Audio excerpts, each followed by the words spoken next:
So my name is retired Major Fred Bwino Chakulaga. I'm standing here on behalf of the ministry, but I'm the Minister of State responsible for the crop subsector. Ladies and gentlemen, as some of you may be aware, this particular meeting of the Asereka is very special. Asereka has been convening since inception in 1994. But this is the first time that the Asereka Agriculture Ministerial Conference, the AAMC, is convening. So this is indeed historic. And I'm privileged to open the very first meeting of the Asereka Agriculture Ministerial Conference.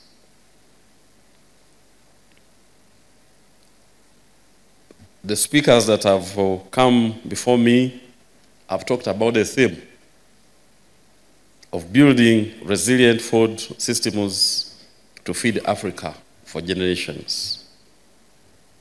I would like to say that this theme is informed by the current challenges that the food systems in Africa are facing, including the effects of climate change, the effects of the Russia-Ukraine war, and the emerging pandemics, including the COVID-19 pandemic, as well as transboundary pests and diseases that are affecting us. These challenges continue to create disruptions in the agriculture food systems, thereby undermining food sovereignty. Ladies and gentlemen, it is well acknowledged that Africa has 65% of the world's remaining uncultivated arable land. And it has the potential to produce enough food to feed itself and as well feed the rest of the world. We, however, recognize that despite this huge potential, Africa continues to suffer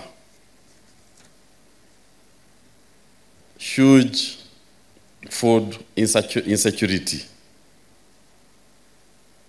with about 273 million Africans going hungry.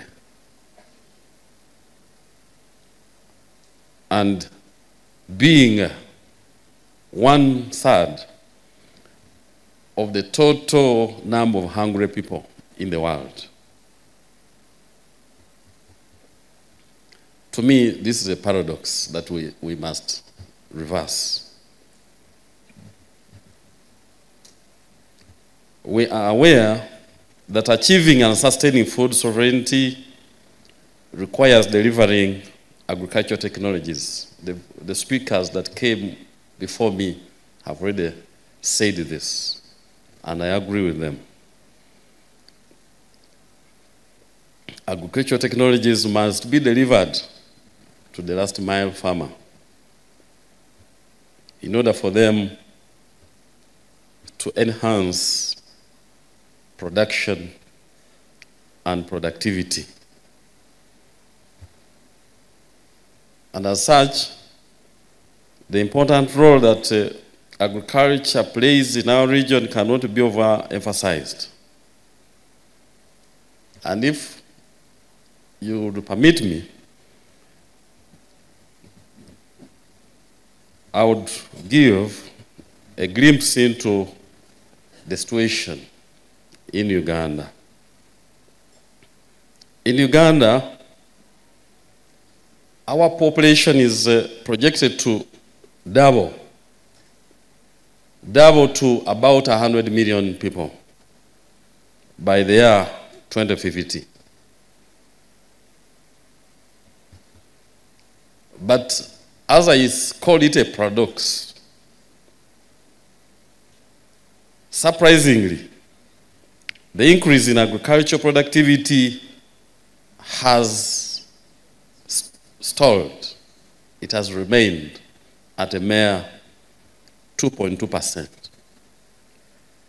which is below the population growth rate of about 3.2%, and well below the CADIP target of 6%. Therefore, as government of Uganda, we have a challenge to double our efforts to ensure that we reverse that situation. You agree with me that no country in this world has sustained a rapid transition out of poverty without raising productivity in its agriculture sector.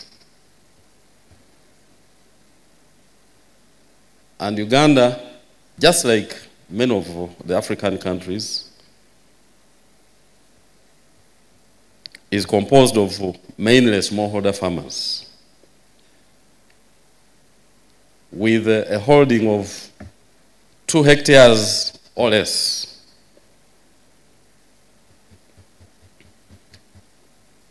But this is not to say that smallholder farming is bad. Smallholder farmers can be productive as long as they are supported.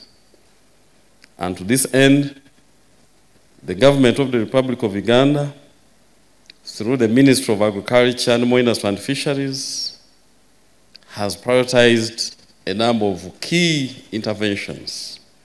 I just want to give you highlights of these. We have come up with 4 areas of intervention. In the food crop production, our target for the next 4 years is to increase productivity by 1.64% from the 2019-2022 production levels that were slowed down by the COVID pandemic.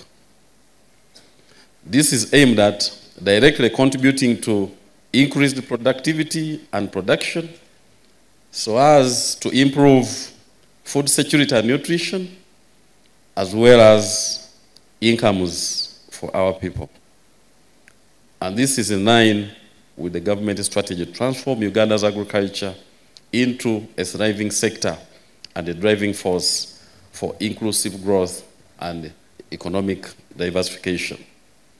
The second area of intervention is the meat and dairy value chain development.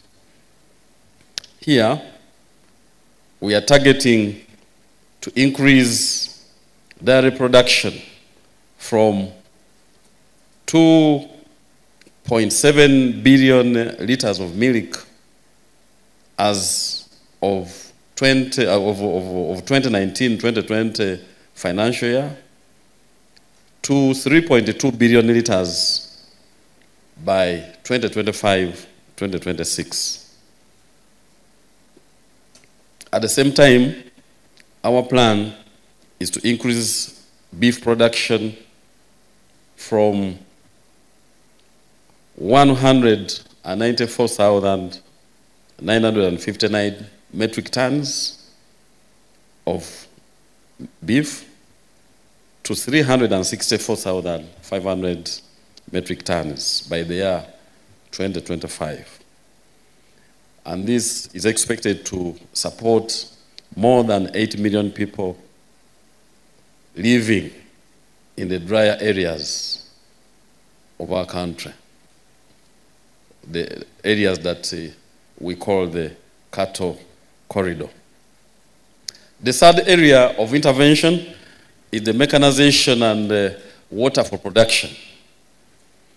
Here, the government aims to increase the area of arable land and agricultural production from the current 8.3 million to about 12.1 million hectares in the next 5 years, and to increase water storage for irrigation from 52.48 million cubic meters in the year 2021-22 to 76.82 million cubic meters by the year 2025. This will increase crop seasons to about 3 seasons per year, double household incomes, strengthen climate resilience, and improve food security, as well as create more than 30,000 new jobs. Finally, the government of Uganda plans to tackle the issue of market access, infrastructure, and quality standards by constructing rural roads as well as rural and urban market infrastructure to facilitate transportation, distribution, and marketing of agricultural produce. Ladies and gentlemen, I'm informing you about our plans, mainly to emphasize the synergy that the governments of member states of ASARECA can enjoy by working with the regional body, ASARECA. The government of Uganda recognizes the role of ASARECA as a regional body in supporting the generation, transfer, and dissemination of agricultural technologies, as well as facilitating market access within and across borders of the member countries. Accordingly, the government wishes to use this platform to pledge, to strengthen its working relationship with the ASARECA to achieve the above targets. As you already know from the previous speakers, ASARECA is a regional intergovernmental organization of 14 member countries. And we have admitted more members, as you will witness their official admission here. You know the member countries, the Undersecretary here introduced the delegations. Now, to ensure that ASARECA delivers its mandate, you are aware that ASARECA has 4 organs. The Council of Patron Ministers, which is the supreme organ of the organization. The General Assembly, which is the second highest, the second highest organ of ASARECA. The Board of Directors, which is the third highest, and the Secretariat. The Secretariat which runs the day-to-day operations of the organization. Now, these have been operating almost individually. But now, the management, the leadership of the Asareka, as I've told you, have come up with an initiative of the Asareka Agriculture Ministerial Conference. This conference will be convened after every 2 years. And whenever it convenes, there will be sessions for the various organs, and there will also be side events. So from today onwards, we want to come up with a new brand, the AAMC brand. And I'm calling upon all the member states to support this new branding, most especially by doing what the executive director requested, that in order for us to determine our own destiny, we must have our own funding. And our own funding comes from our contributions. So we are calling upon the member states to ensure that we are timely in clearing our contributions. Now, as you are aware, as we convene today, this is just the opening session of the meeting of the Council of Patron Ministers.